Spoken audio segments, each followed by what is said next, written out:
যুবভারতীতে মেসিকে ঘিরে অপ্রীতিকর পরিস্থিতি। মেসিকে পিছন থেকে ভিড়ের ভেতর পেনের খোঁচা, এরপরই মাঠ ছাড়ার সিদ্ধান্ত মেসির, সূত্র মারফত খবর। পরিস্থিতি আরো খারাপ হতে পারে ভেবেই মাঠ ছাড়েন লিওনেল মেসি।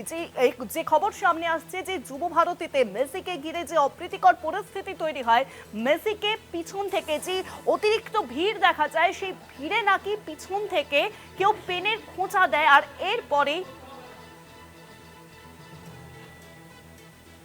এরপরেই মাঠ ছাড়ার সিদ্ধান্ত নেন মেসি।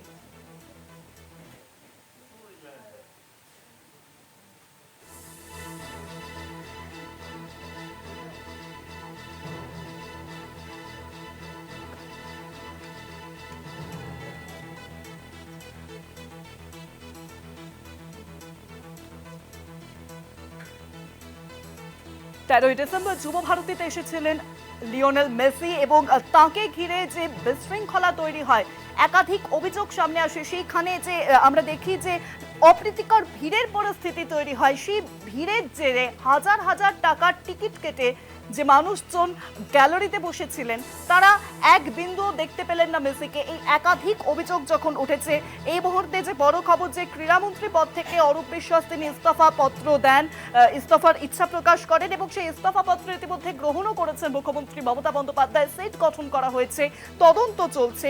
এই একাধিক ছবি যখন সামনে আসছে, সেই মুহূর্তে জানা যাচ্ছে যে সেখানে নাকি আরো অপ্রীতিকর কিছু পরিস্থিতি তৈরি হয়।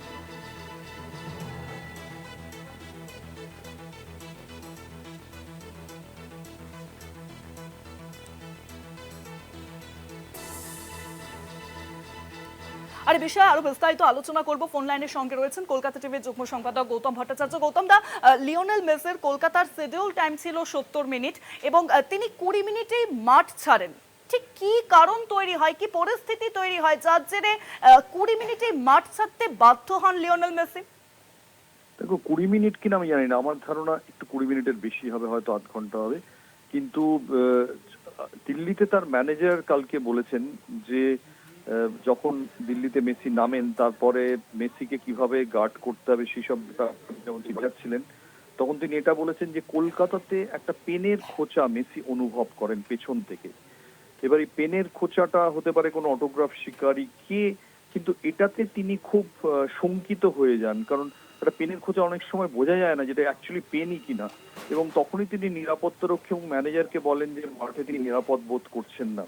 এবার আমি জানি না বিচারপতি অসীম রায়ের নেতৃত্বে যে তদন্ত কমিটির রিপোর্ট জমা পড়ার পর আজকে এমন সব বিস্ফোরক সিদ্ধান্তগুলো পরের পর হয়েছে, তারা এই ব্যাপারটা অবগত আছেন কিনা। কারণ আমার মনে হয় না তারা মেসির টিমের সঙ্গে কথা বলার কোনো সুযোগ পেয়েছেন বলে। যদি বলেন তাহলে যদি যোগাযোগ করেন, মেসি আজও আছেন ভারতবর্ষে, তার ধারণা ম্যানেজার তাদের বলবেন যে মেসি কলকাতায় পেছন থেকে একটা পেনের খোঁচা খেয়েছিলেন এবং তারপরই তিনি সন্ত্রস্ত হয়ে পড়েন। শুভাঙ্গী,